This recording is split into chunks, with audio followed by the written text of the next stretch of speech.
ನಲ್ಲಿ ಒಂದು ಸೋರ್ಸ್ ಐತೆ, 1080ನಲ್ಲಿ ಒಂದು ಸೋರ್ಸ್ ಐತೆ. ಒಂದೇ ಗ್ಯಾಪ್,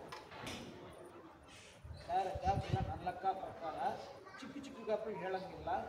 ಈಗ ಕ್ಯಾಮ್ರಾ ಸ್ಕ್ಯಾನಿಂಗ್ ಮಾಡಿದ್ರೆ ಫುಲ್ ಡೀಟೇಲ್ಸ್ ಗೊತ್ತಾಗ್ತದೆ. ನೀರು ಐತೆ. ಈಗ 1080 ಇದ್ರೆ ನಿಮಗೆ ಬಂದು ವಾಟರ್ ಲೆವೆಲ್ ಬಂದು 900 ಅಂದ್ರೆ 1000 ಫೀಟ್ ವಾಟರ್ ಲೆವೆಲ್